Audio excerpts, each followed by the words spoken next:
Well, look, I didn't gave up on on the nest thing. I'm done with that for today. But guess what? I didn't banished it to the corner. I'll mess with it again tomorrow. Tomorrow is a brand new day, brand new possibilities. It doesn't deserve my attention right now, so I just leave it there in the corner and then deal with it tomorrow. But this thing right here, this is the ring. And I keep calling it the ring. It's the nest. And it says, ready, set, go. It says, pick a spot and plug it in. They make it sound like it's so easy. I think this is just false advertisement. It says, download the Nest app for the Android or the iPhone and follow the simple setup instructions. It should only take you a few minutes. I've been messing with this stuff all day. But you know what? I know it's user error. I know I'm doing something that I'm not supposed to be doing. So, tomorrow maybe I'll start with a brand new, fresh look. And if I don't do it in a few hours, maybe if I do it in an hour, I'm gonna go ahead and call tech support and get some help, because this don't make no kind of sense. I'm done with it though. But anyway, so what I was watching earlier was the tape. I'm trying to figure out how to use the blowtorch I done bought. I gotta fix this. It's a post outside. It's supposed to hold the pole. I got the hose wheel where you got the hose all up in there. But then I wanted a post to put a little bit of the hose on the one part that's not up in the hose wheel. Just a little bit of it, not much. So that everything's not up in the hose wheel. And I don't have to pull everything out of the hose wheel every time I use the hose. So I got this metal post. It's all nice and cute and everything. But it leads to the side a little bit. Not on the box.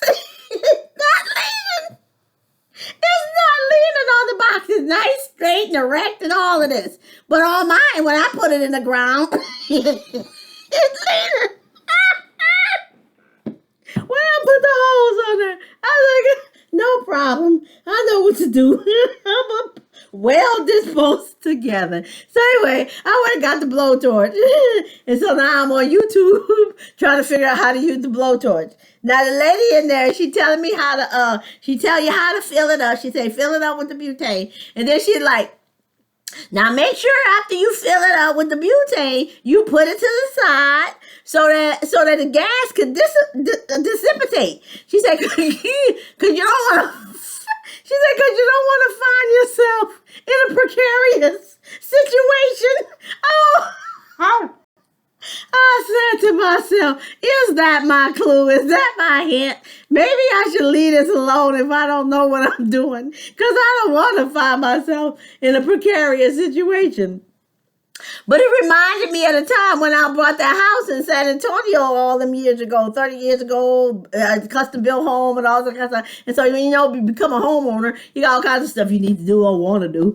I put shelves in the garage, I did some landscaping, I was doing this, and I built a mortar wall and brick wall and all kinds of stuff. I was just busy. But then there were the little standard lights in the front, standard lights in the back.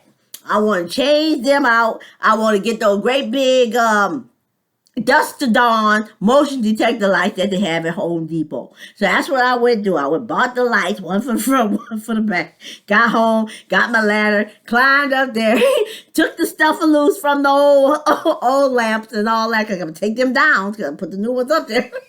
So I took all that down. Then I reached up there for those wires. Those wires, the wire said. I said, oh no, I'll leave this alone. I was like, I think I maximized my potential. I need to call somebody and have somebody come up in here and do this. That wire, I reached up there for the wires and the thing said, so I got down off of there. And then I, put everything in the garage and called the people, made the appointment. So when I'm bringing that up is because I'm wondering if this lady talk about some, you you don't want to find yourself in a precarious situation with the butane. I wonder if that's my clue that maybe I need to get somebody else out here that know what they're doing so that they can weld this post together. Because I don't want to find myself in a precarious situation. Now the wires will go bzz, but I wonder what the butane will do before it turn you into a fireball. I don't know what kind of warning you might get if you're not doing something right with the butane.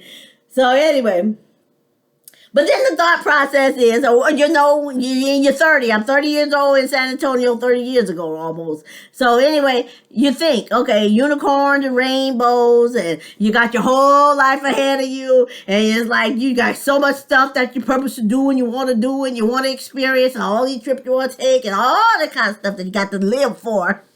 So getting down off the ladder wasn't even a second thought. Get down, call somebody, let somebody else come in here. Now, 30 years later, your thought process is different. I was like, okay, so I'm out here. Here it is. I've already done all the stuff I need to do. You experience this, you experience that. You don't believe in unicorns and rainbows anymore. Right now, you got arrows and bows and arrows, daggers and swords. And you're hoofing it. So anyway, I'll be wondering about the road. And so then you think, okay, if I don't do it, does that mean I got to pay somebody to do it? So it's like paying somebody to do something you can do yourself. So it's like, okay, well, I'm not as quick to climb off that ladder to call somebody and let them do what I feel I can do myself. So I'm going to take my chance. But how does that thing go? You ain't got nothing to lose. So I'm gonna go ahead out there and work with that thing. Not today.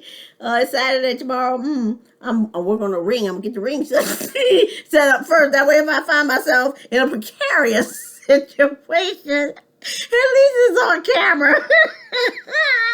But anyway, that's all I got to say about that.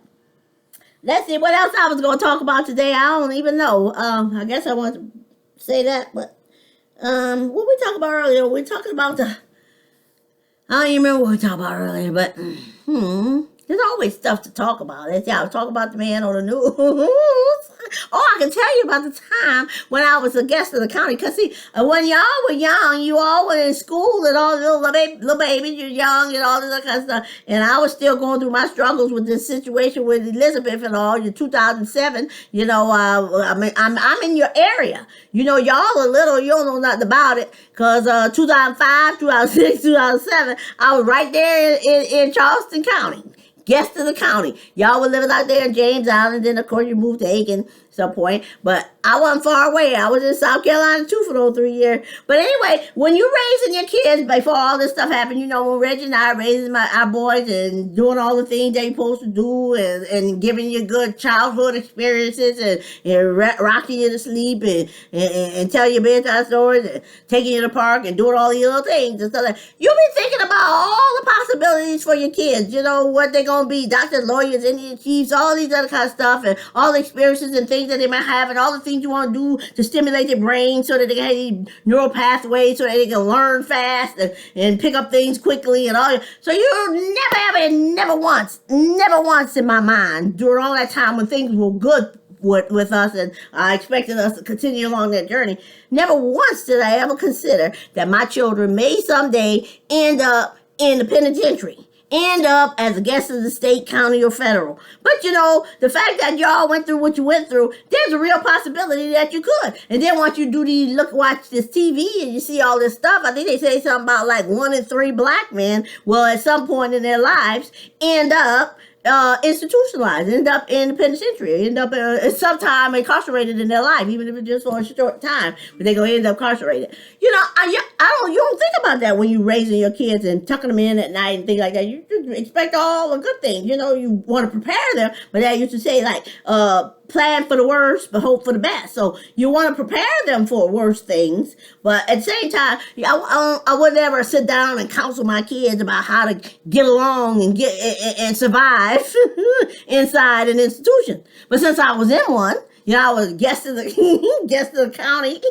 for my attempted kidnapping. You know, after I had done everything and did my song and dance and tap dance and everything I was supposed to do, you know, trying to follow the law, the people still decided that they're going to give my two kids to Elizabeth. Now, she messed up her son, her one and only son. She only had two kids. And she had one and one only son. And that man grow up and think that his poo don't stink and that everybody's supposed to be his footstool. And that's the kind of raising she did. Like, he doesn't have to cooperate. Everybody is at his beck and call. I mean, that's the way she raised this man, put him out in the world, and that's what he's thinking. So now what the county do, after he screwed up his family, just blew us all the way up, you know, with the Claymore mine and stuff. We bit to pieces. And so what the state gonna do? What the state? No. Yeah, state of Texas. Give her two of them. Give her two more to mess up. She already messed up her one. All she had to do was raise one child. Raise two kids, one male. And she messed him up so much that the man didn't even recognize that his family is more important than the stuff. And I guarantee ain't no moving truck following that hearse to the final resting place. So I don't know why he valued all the stuff. But anyway, he was all about stuff. So now what they do is give her two more kids to mess up. And that's exactly what she did. So why does the people do that? What the county do? Do these giving these kids to these people when they done messed up the first one?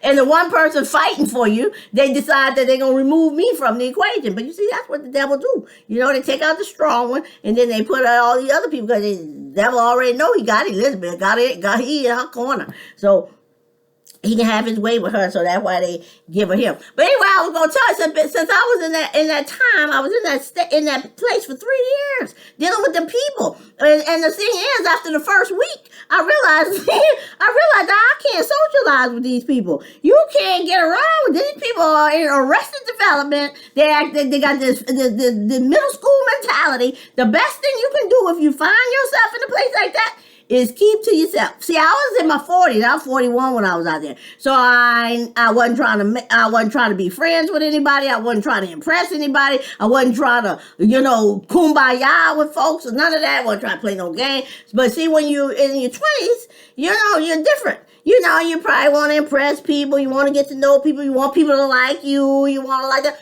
Don't worry about none of that kind of stuff. Don't worry about liking people. Don't worry getting to know folks. Keep to yourself. I learned that first week that I can't be out here with these people, because these folks, it's like you go in line to get the stuff you ordered on the canteen. They call it stuff canteen and stuff, like you order chips and dips and whatever the heck you got. You order and then you get in line to pick it up. And so here you're in line, just like in middle school. Somebody gonna jump in front of you. Now, it's not important to me that the person jump in front of you, but I know the situation I'm in. If you go ahead and let them do it now, they're going to do it all the time, and then things just escalate. They think they can just have their way with you. So you got to put that stuff in check right away. So the girl jumped in front of me. I told the girl, I was like, you can jump the line all you want. I'm not the line police, but you jumped the line behind me. So I told her that, and she looked at me, she's like, who is you? I told the good girl, I said, it's who are you? So she got out of line. She went behind me and got in a line in front of somebody else. But I'm saying to myself, after that little run in, and it's not important. It wasn't important about jumping in the line. It was just the fact that you don't, whatever it was. I don't know what it was. But I realized, I can't be out here with these young kids. So every time, whenever they had recess or whatever, they open up the doors and let you come out, and you can have rec, and you take your shower, and you play games, and you watch TV. I did none of that. I got books. They came around with the little books, so you can get books off the little cart. And I got books off the cart, and I stayed in my room the whole time. I had Sudoku and all those other kind of little things that you play. I made stuff with the crayons that I bought, like maps or whatever. I used to do Braille, write that stuff, remember the Braille alphabet. Just all kinds of stuff to keep my mind busy. But I never went out there with them people. Because you can't do it. Because you find yourself in all kinds of trouble trying to be friends with these people with arrested development. All they can do is get you in trouble and keep you in trouble. Now, then when I learned that when they started moving people, when the thing got overcrowded, they took the people from, we were in the modern side with the air conditioning and all of that kind of stuff. But then when things got overcrowded, they took the people that had, they give you levels of numbers, 1 through 4. Like the 1s and 2s are like prostitutes and shoplifters and people that do little crimes. The 3s and 4s People like me, attempted kidnapping, murder, and robbery and stuff like that. So I was a 4, and so they took me in 3s and 4s, and they took us all and put us over there in the old raggedy side, at the side with no air conditioning. They got fans and leaks, roaches, and I never saw no rats, but roaches, but I'm sure rats were there too. But anyway, that was ugly. I ain't want to be no part of that. I did a hunger strike. I stopped eating. And then the people say, well, you ain't got to be doing all that. You just tell people you want to go on protective custody, and they'll put you in protective custody. And protective custody was on the new side. And so I said, that all you got to do is tell me you want protection, and just tell you want protective custody. You don't have to say a reason. I said, no, that's all you got to do. Just tell them that, and then they'll put you in protective custody. So that's exactly what I did. I told the people I'm scared. I need to be in protective custody. And I don't know if I had to name names or nothing. I don't remember what the whole rule was, but you had to write out some paperwork and do all that. So I got on the protective side. I got on the new side and protective custody. But then guess what happens when that get full? When the jail get full, they go ahead. You're supposed to be in the room by yourself. But then when it get full, crowded, they go ahead and put you in the room with other people. Then that's why I'm bringing this up, because I'm in protective custody, and then they put 2 other people in the room with me. So there's 3 of us in here in protective custody. And once again, remember, we're dealing with these people with arrested development. These folks don't know how to act. All they know how to do is fight. So me and the girl in this room, me and these girls, and then they like I'm deaf. Because they're talking about me and what they gonna do to me. When you're talking about they gonna, one gonna hold me, and the other one gonna beat me up. And they doing all that. And then the one girl come up here and she said, I swear on everything I know. Now, why people don't swear on everything they know? God say all you got to do is say yay or say nay. You ain't got to be swearing on people. If God was fickle, there's a whole lot of people be dead because folks swearing on them. Because folks swearing on them. The girl said, I swear on everything I know. I'm going to hit you in the face with this slipper. The little county shoe. She had the shoe in her hand, and she said, I swear on everything I know, I'm going to hit you in the face with this slipper. I'm thinking about that old county shoe she going to hit me in the face with. And anyway, she tried. Boop, boop, so she missed. And then I told the girl, because the other girl was supposed to get up out of bed and she supposed to hold me, and the other girl was supposed to beat me up. I told the girl, I say, y'all, you see, you swore on everything you know, you will hit me in the face that you ain't did that. I say, now y'all can get up here and try and hold me and beat me up if you want to. I said, but it ain't going to be 3 stories to tell. My story, and y'all 2 stories. I say it's gonna be either you all gonna be telling the people why they rolling me out of here feet first, or I'm gonna be telling them why they rolling y'all out of here feet first. I'm gonna just tell them I woke up and found y'all blue. I was like, I don't know what happened. I just woke up and found them blue. But Dad used to say, we used to say, admit to nothing, admit to nothing, deny everything, and make counter accusations. Admit to nothing, deny everything, and make counter accusations. That's why I be like, I don't know what happened. Then I woke up and they were blue. I was asleep. Somebody else must have came up here. I don't know. Maybe they knocked each other out, but anyway, so, you're dealing with these people. You don't know what you're going to be coming up against in these situations. So anyway, the girls were going to beat me up, and then one would go home, and I told them what I was going to do about that. Like I said, ain't going to be no church there. And I told them, I say, because these COs don't care nothing about you. I was like, them folks going to take the report, because that's what they got to do, so that they can go home to their family. I'm not going to be sitting up here trying to dance and tap dance, and me tell my story, y'all tell y'all story. Our stories are different, and they try to figure it out. I'm not going to get involved in that. I say, I'm going to just make this a one-time thing. Y'all tell y'all story, or I'll tell your story. But it ain't gonna be none of no 3-story thing. But then the white girl was like, I ain't getting in and I'm out of it. I ain't got nothing to do with it. So she wasn't going to get up and hold me. And so I guess since she ain't going to be doing the holding, the other girl ain't going to beat me up. So, but anyway, you run into these people and you don't, and all my life, I ain't never had to run into that kind of stuff. But when you dealing with these people in the county and all of that, and what, I feel sorry for the girls, because why? It's not their fault. Somebody failed these kids. And here I am, 41 years old, looking looking at these kids and stuff, and I'm saying to myself, my kids one day going to be 20s. My kids going to be, 21, 22, 23, 24. And these kids, this girl, one of them, the one that was in there, was going to beat me up. The other one was going to hold me. That one was in the system since juvie. I mean, she been in and out. It's a rotating door for her. And so I'm like, somebody failed these kids. And so now they out here, that's all they know, is how to beat people up. But anyway, that's a sad story. They did that. That was just one of those things. And these people are alive and well. I'm sure they still alive and well. These stories can be verified. All somebody got to do, check the county, see who I was in jail with, who was in protective custody with, and verify the story, because I remember it. That's the way I remember it. And then, and then, like I said, the other time, you learn how to act, because basically, no, I'm on to another topic now, because I'm thinking about 6th grade, and I'm thinking about people growing up on islands and in small towns versus people growing up in the big city. See, Reggie grew up in a little island, James Island. I grew up in the big city. A big city mentality, small town mentality. Maybe that's where we conflicted at, because see, people don't know how to act. When you grow up and you don't know how to act, you go out there and think you can treat people any kind of way. I don't know. That don't always turn out right. Because you see, when I was growing up in the big city, I remember in 6th grade, you see this little girl, she walking around, she flinging her hair around, she being all conceited and acting all kind of way in front of people. And so guess what? That girl went in the bathroom and them girls jumped her. In the 6th grade, them girls jumped her, cut her hair off. Now, these are the days when people had real hair. If you have hair down to your back, that's your real hair. And so when they cut that girl hair off, that girl had to grow her hair back. she can't just go to the store and buy some more. That was real hair she had to go. So she had to go. But see, that's what I say. You don't have to get your hair cut off to know that you can't act any kind of way in front of people or open your mouth and say stuff. Because in the big city, these people will jump you if you don't act right. They'll kill you for sport. So you don't go around acting any kind of way. Same thing with Reggie, walking around here, opening up his mouth, saying anything he wants to. But Daddy, like, you gonna bury her. It's not his responsibility. I'm not gonna bury that Reggie. I'm not gonna bury her. It's you and Miss Grace's responsibility to bury her, and that her being me.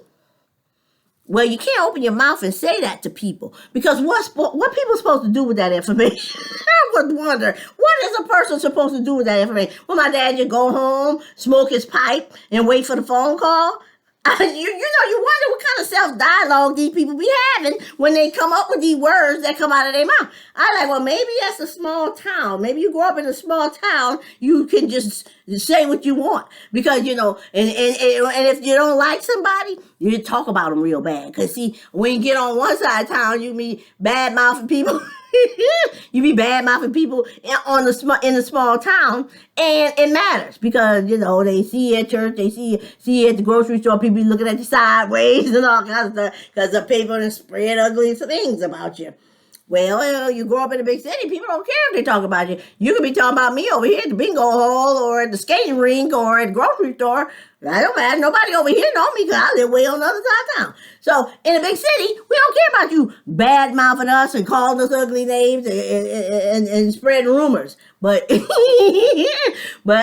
a small town, I guess it makes that big a difference. I don't even know why I started talking about that. I don't even know why I was talking about that.